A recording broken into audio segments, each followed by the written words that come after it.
All right, just really quick, guys. There is no audio. It's not that it's broken or it's not working or whatever. There is no audio whatsoever until Trump comes on and speaks. Every single time that I play music and run the encoder and use the feed, it just crashes the computer completely. And YouTube starts looping and creating so many fucking problems. So, what I'm going to do is I'm going to try somehow to either get another computer or make this one faster somehow. I don't know, but every single time I play music and do everything at the same time, it just crashes and there's nothing I can do. And I really don't want to start smashing the screens and breaking my keyboard. So, no music. Sorry.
things before we get started. Today, most people probably don't know, but it's MIA POW Recognition Day. And what I'd like to do is just take a brief moment of silence to recognize our prisoners of war and those that are missing in action and continue to be missing in action in many cases around the world.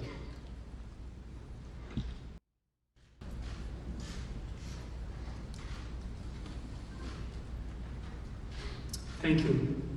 Thank you. And a big round of applause for our POWs and MIAs.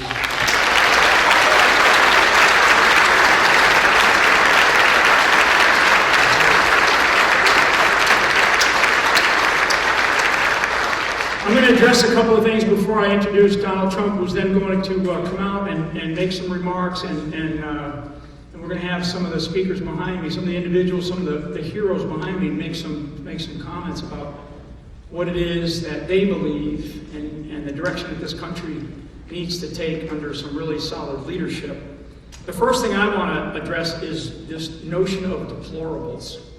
And I will tell you, if it's a badge of honor to wear, and I don't consider myself a deplorable person, but if it's a badge of honor to wear, when you think about the individuals who ran out to Lexington Common and formed up against the British to really begin to fight for American patriotism, to fight for something that they believed in, or as they trailed back to the North Bridge, and you're all familiar with the shot heard around the world, which is where that shot came from, and they fought back an aggressor at that time.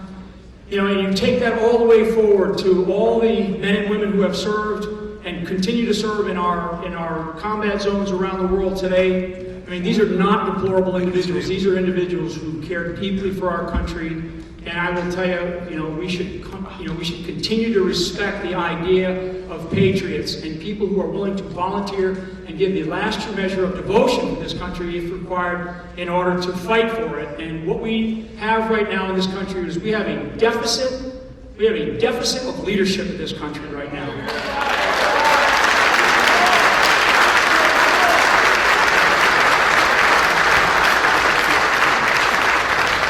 It's a staggering deficit of leadership.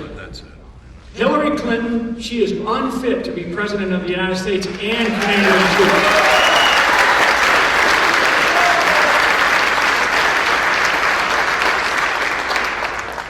People talk about temperament.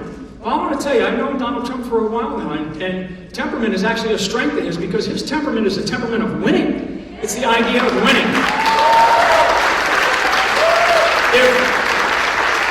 If there was a temperament problem, for anybody who watched the Commander-in-Chief's town hall a week or so ago, now you saw the temperament rise up in Hillary Clinton. And you saw her when she stood up on the stage there to argue with the individual, the great, I believe the gentleman that asked the question was out of the Navy, or a Navy veteran. Now, tough question, and she lost her temper. She lost her temper, and that's something that I think we have to pay very close attention to. We cannot have that kind of judgment in the White House.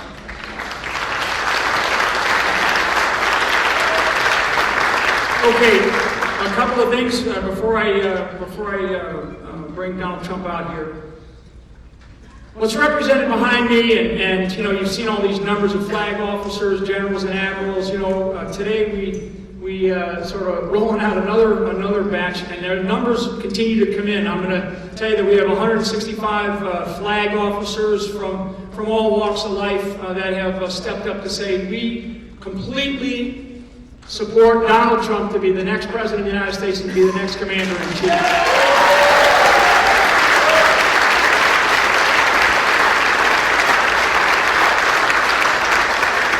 And I will tell you, this is not out of frustration. This is out of determination and resolve to get our country back on track. That's what it's about.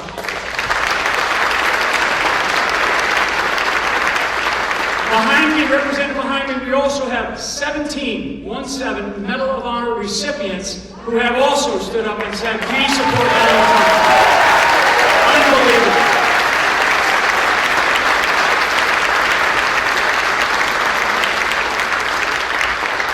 So for our military who continue to serve, who I deeply respect, I respect everything that they do. I know Donald Trump deeply respects everything that they do. Our veterans, we have to take much, much better care of our veterans.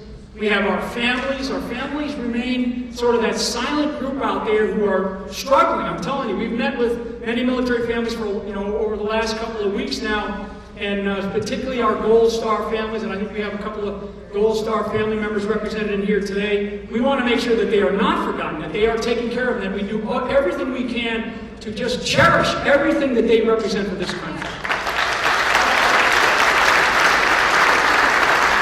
Okay, so with that, ladies and gentlemen, I want to introduce the next President of the United States, Donald Trump.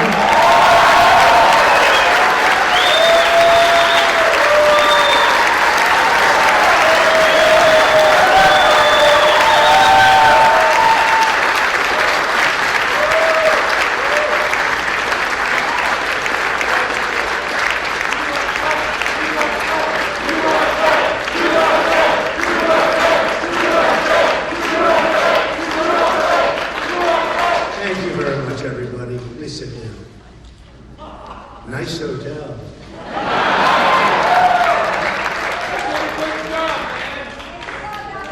Under budget and ahead of schedule. Now, it is a great honor. This is our brand new ballroom. You only see a small piece of it because we have it broken down. But this is, the hotel is completed. We'll be having our opening ceremony in October.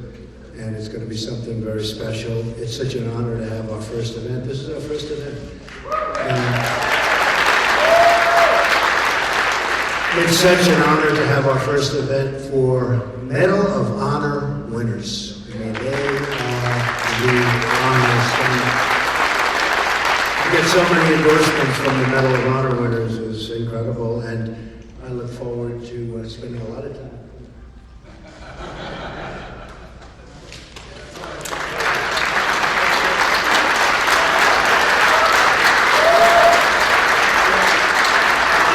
More courage than I do, I will say that all the time. But it is such an honor to have this particular ceremony be the first ceremony, because I think when the hotel opens officially, it will be one of the great hotels anywhere in the world.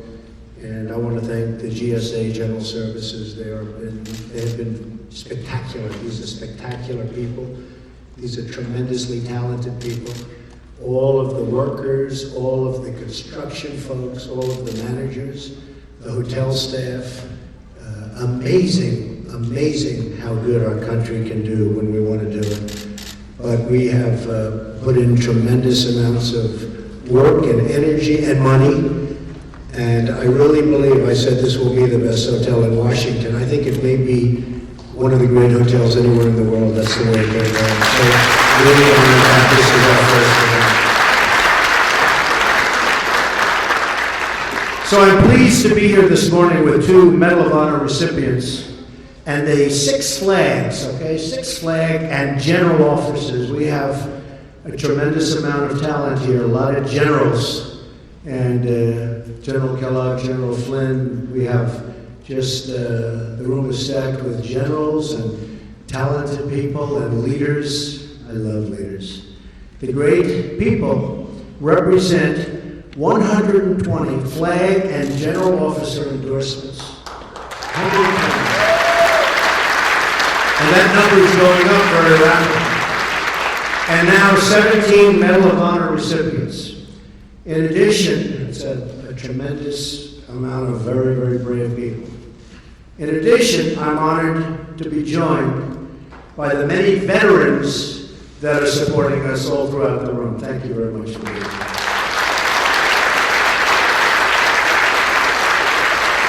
I'm also honored to have a Gold Star wife, Jane Horton, here. And Jane is with us this morning. Jane, where is Jane? Please stand. Thank you, Jane. Thank you.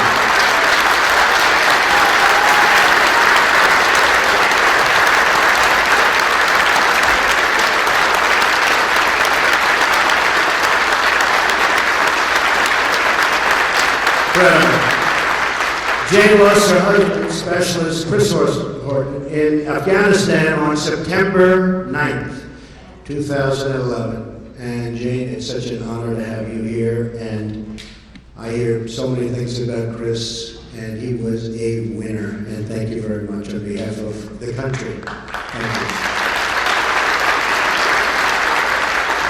It's incredibly humbling to be in the company of these real and true heroes. I have the privilege to introduce our first Medal of Honor recipient, Mike Thornton.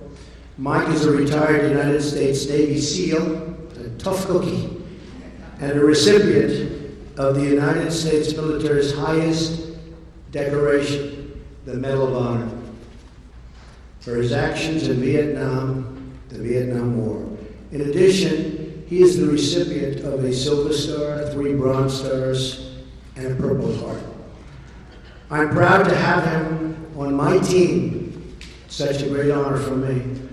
And also fellow recipient Bob Patterson, who likewise has the Medal of Honor, who is also here. We have 17 Medal of Honor recipients, and they've all endorsed me for President of the United States.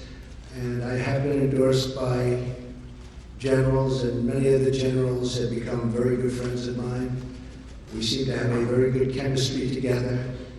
But even the generals admit there is something very special about Medal of Honor recipients. So, Mike, if I might ask you to just say hello, come up, say a couple of words, and thank you very much for being here. Anyways, now go, stop, don't need no more of that. This is all about getting the word out there. I have known Mr. Trump since 1986, and when it wasn't fashionable to support the military in 1986, some great people like Donald Trump and Zach Fisher, and then we bought the USS Intrepid there, and he supported us back in that period of time. You know, ladies and gentlemen, the medal I wear so proudly around my neck, I do not deserve the medal, never will feel I deserve the medal, but it belongs to every man and woman who's ever served our great nation of America. Because, ladies and gentlemen, freedom is not free.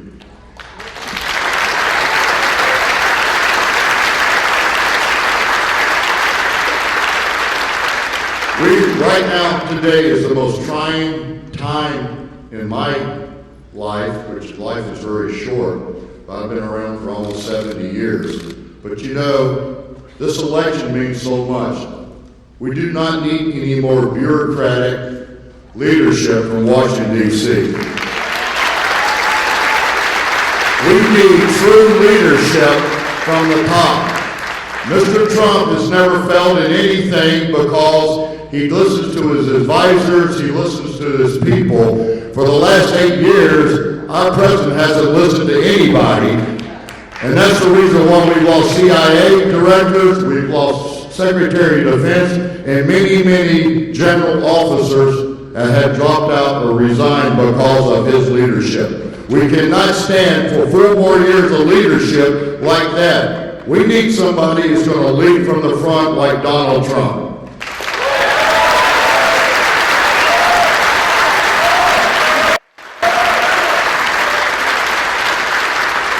So thank you very much for having us here. God bless you, God bless America, and God bless Donald Trump.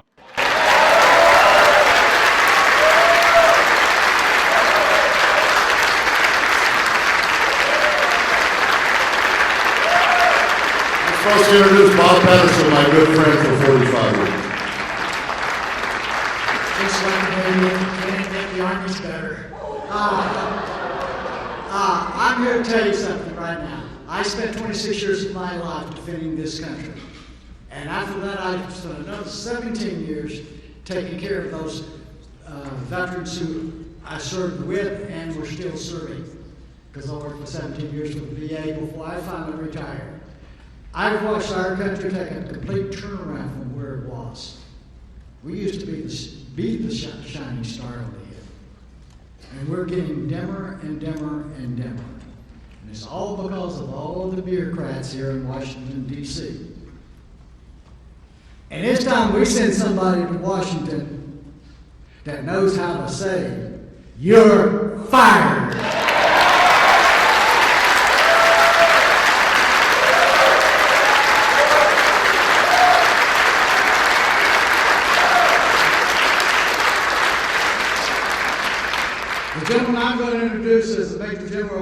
Zapenta. He is the CEO and President of the United States Mexican Chamber of Commerce based here in Washington, D.C. He's held service on served on many commissions under Presidents Nixon, Ford, Reagan, and both the Bushes. General Zapata entered the military in 1964, and he has numerous awards and decorations, including Silver Star, 5 Bronze Stars, with V for Valor and Purple Heart.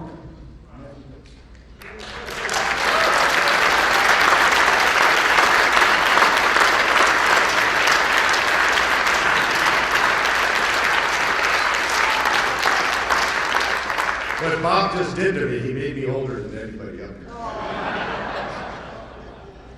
here. Mr. Trump, thank God for you. You're-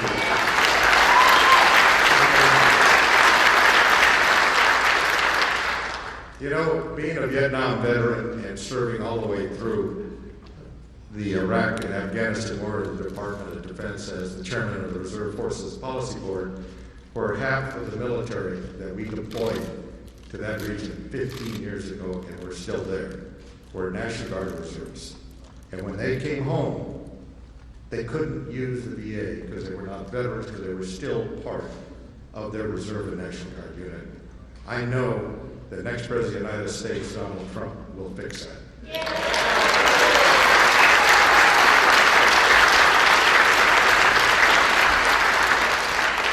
I also would like to say, you know, deplorables are also deployables.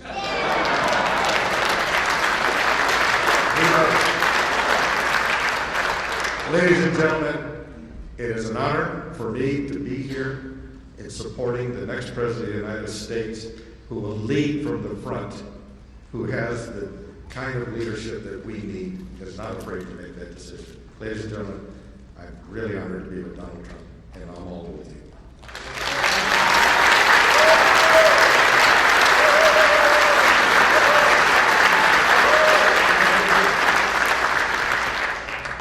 I actually probably did this on purpose because this next fellow is really a personal friend, and I have immense respect for him. He won his Silver Star in Korea when the North Koreans tried to take over our location there in the DMZ. So he's a very special warrior. He is a Major General. It's my honor to introduce you to Major General Bert Mississauga.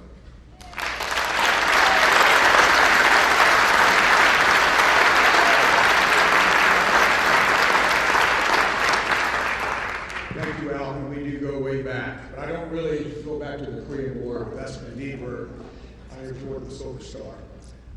After 40 years of serving this nation in uniform and 4 combat deployments, I've become convinced that our nation needs a multidisciplinary interagency approach to defeat our enemies and to secure the long-term fruits of victory. In essence, what we need is some fresh thinking, innovative approaches, and strong leadership. It's been my privilege to have spent some quality time with Mr. Trump on and off the campaign trail over the past few months.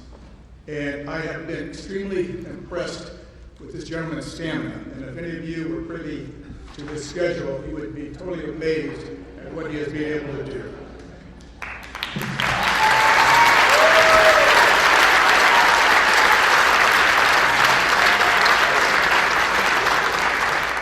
In addition to his stamina, I've been very impressed with his intellectual curiosity and his raw intelligence and his energy and his enthusiasm and, yes, indeed, his temperament. He's got the right temperament that we need in the White House.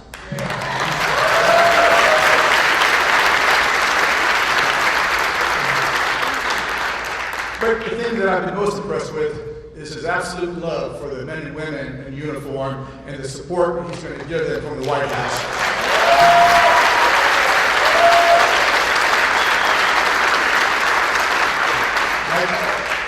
I can guarantee you the sacrifice overseas and that their families make at home will not be in vain, in addition to the billions of taxpayer dollars that we spend supporting them. And that's why I stand by Mr. Trump to be our next commander-in-chief.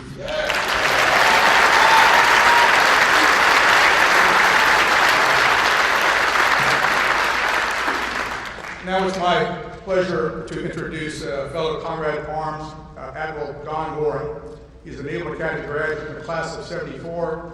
He commanded a guided missile frigate, a destroyer squadron. He was an executive assistant to our naval commander of Naval Forces Europe, and he ended a brilliant career as a deputy director for strategic plans and policy, and he covered Russia, Africa, and NATO. So, my pleasure.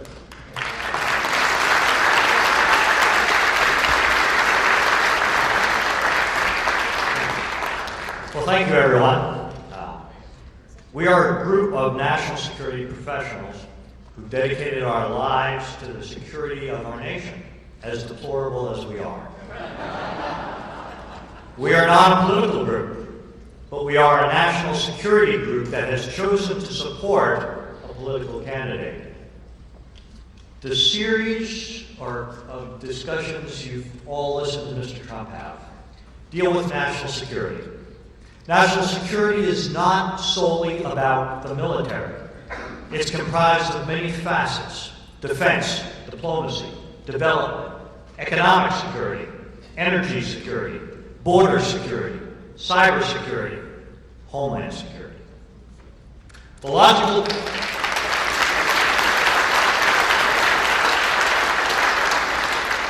logical policy presentations that Mr. Trump has delivered over the last few weeks lay out a sound strategic approach to providing the security of the nation and the security of all Americans.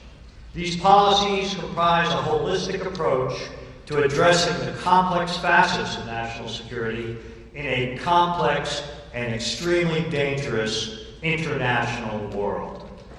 Moreover, Mr. Trump combines this multifaceted approach to our security with a pronounced commitment to those in uniform serving our nation today.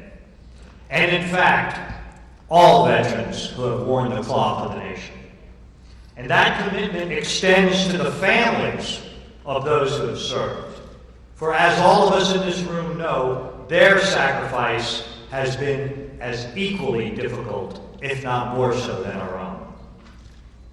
George Washington said, "The willingness with which our young people are likely to serve in any war, no matter how justified, shall be directly proportional to how they perceive veterans of earlier wars were treated and are appreciated by our nation."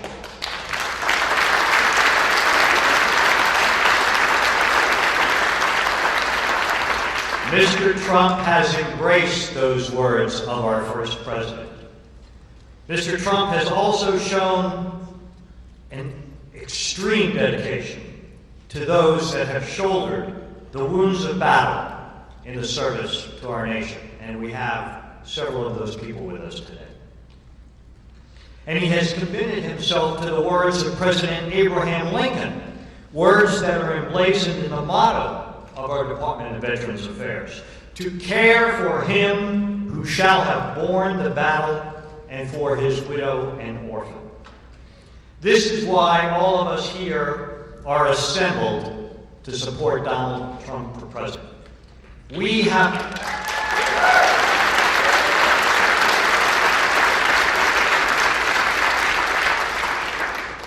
lived national security for a large part of our lives. We understand how a strong economy, cooperative governance, combined with skilled diplomacy, sound energy policy, sound alliances, and a united American public, all defended by a well-trained, appropriately funded, fully committed, and technologically unsurpassed military, come together to make America strong and make the world a safer place.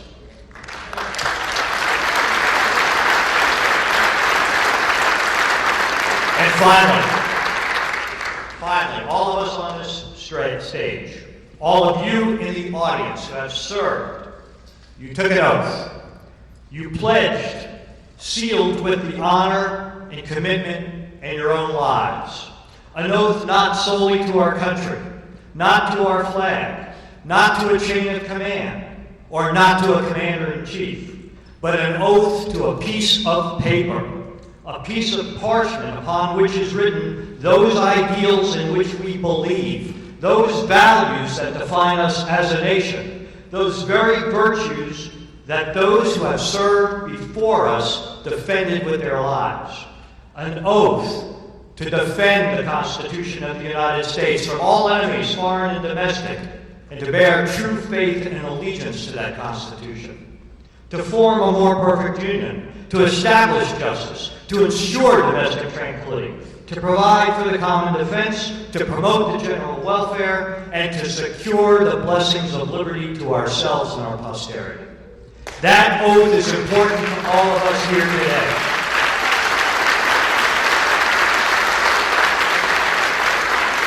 That oath remains the cornerstone of our lives long after we have taken off the uniform. That oath is important to Donald Trump. And he, in fact, will take that very same oath on January 20th, 2017.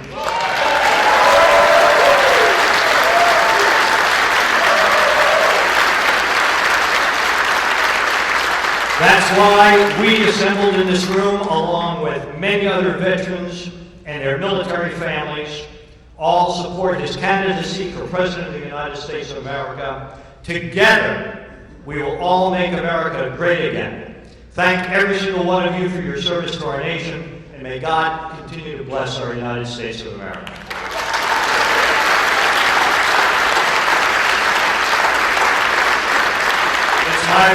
It's my pleasure now to introduce Lieutenant General Tom McInerney, a West Point graduate, but we won't hold that against him. Commissioned as second lieutenant in the Army, he then joined the Air Force, completed pilot training, and went on to a long, distinguished military career, including Assistant Vice Chief of Staff, Headquarters, U.S. Air Force.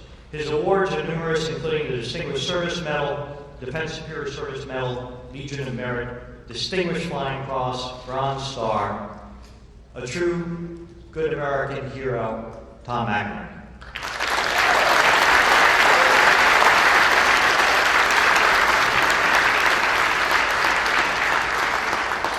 Thank you, Don. It's very simple. We, all warriors here, are supporting Mr. Trump because he has the only budget, the only economic plan that can rebuild the military. If you elect Hillary Clinton, you're going to get 1% growth. You're going to get 3.5% to 6% growth with this administration because he knows how to take the handcuffs off America's economy. We need that.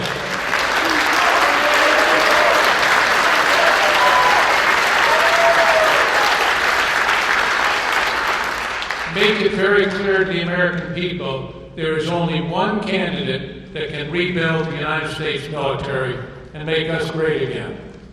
Now, it's my distinct pleasure to introduce Lieutenant General Keith Kellogg, who is on the national security part of Mr. Trump's team.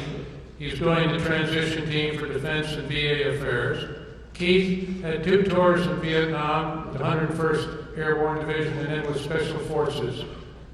He has a very distinguished career, culminating in the commander of the 82nd Airborne Division, the All-American Division, and finally finishing up as a J6 in the Joint Staff because the chairman wanted a warrior. Keith is a warrior.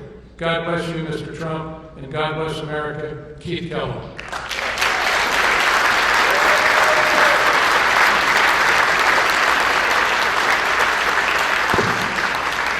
Thank you, and I'm honored to be on stage today with these great Americans, 2 Medal of Honor winners, 2 of 17 in the past week have endorsed Mr. Trump to be our Commander-in-Chief.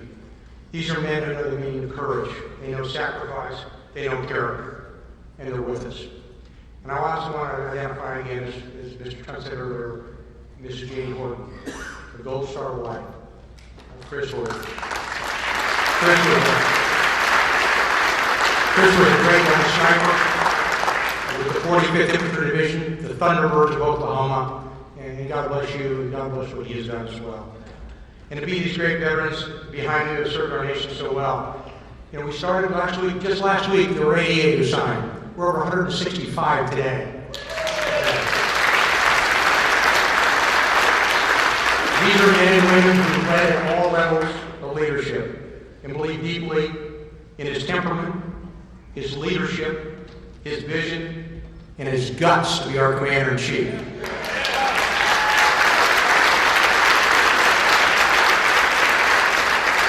For those of you watching, let me tell you a little bit about the people who support him, the people behind me, and the people who are not here, and to the millions of Americans who hopefully are watching.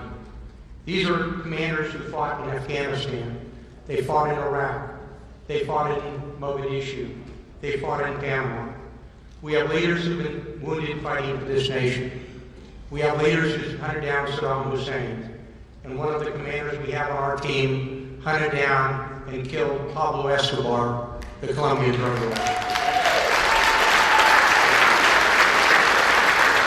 We're in the middle of a change election. It's really quite simple. To those of you here today, to those of you listening out there, to those of you watching, if you want to keep the status quo with all its failures and promises more of the same, then you know where you can go.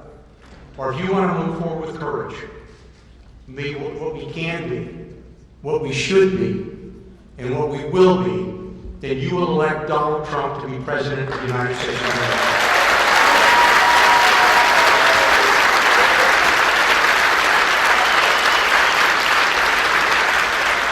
To those of you watching, join with us on this stage. Join those millions who've already stood with us in the past months to carry this man, and with him, our nation, to victory on 8 November. God bless you. Thank you.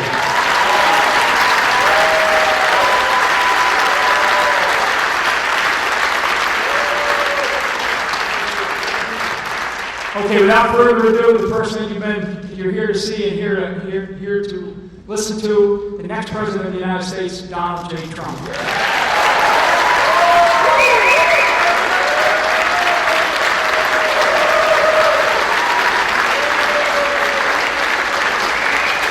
Thank you, everybody.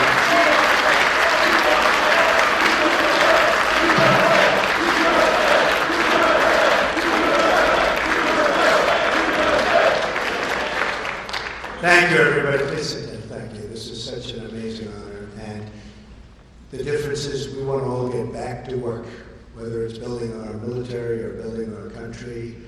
We have to get back to work. We have a lot of work to do. We've been very much left behind. Speaking with the admirals and the generals and all of the military people, we talk about the word depletion. The military has been so badly treated in terms of its equipment and the money being spent. And this is a time where we need our military perhaps more than ever. When you look at the number of ships, you look at the number of military personnel, you look at the numbers are setting records for all-time lows. We can't have that. There's a world out there, and it's not nice to say, but there are a lot of very, very evil people heading up some potentially very strong countries. We have to be prepared. We have to keep our country so great and so strong. And that's why to have all of the support from so many generals, so many admirals, people I respect so much. They're smart, they're tough, they know what's happening. And I believe in them totally, and that's why the fact that they believe in me is one of the great honors of my life. So I want to thank everybody.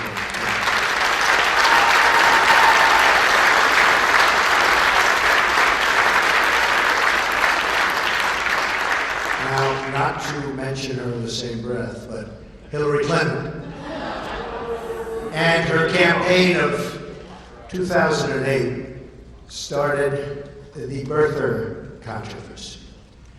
I finished it. I finished it. You know what I mean? President Barack Obama was born in the United States, period. Now we all want to get back to making America strong and great again. Thank you. Thank you very much. Thank you, everyone. Thank you.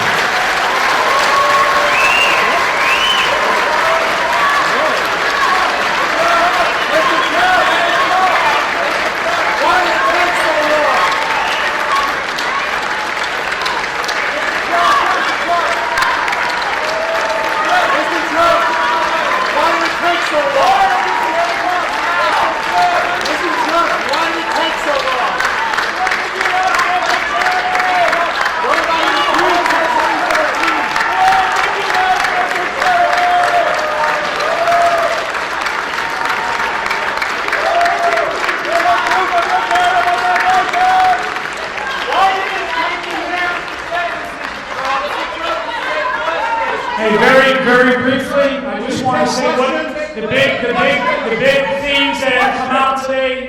So what you heard today first, we want to deeply thank all of our military men and women who continue to serve this great country.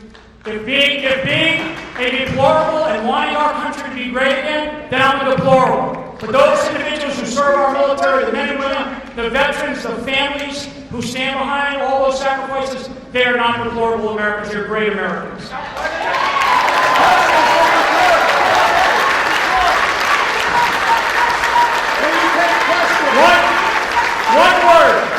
One word came out today in the theme of what you just witnessed. One word came out is leadership. We need leadership desperately in this country.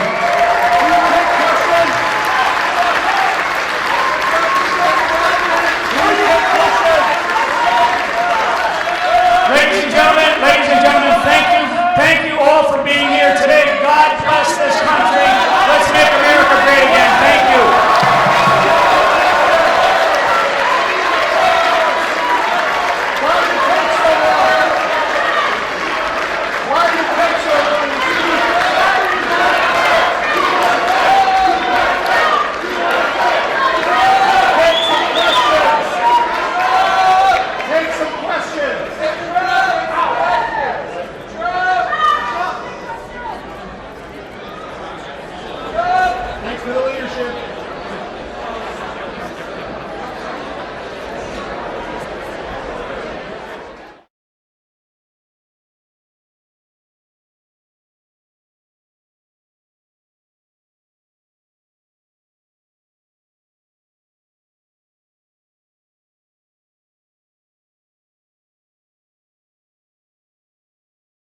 All right, thank you very much, everyone. I hope you enjoyed our broadcast live from Washington, D.C.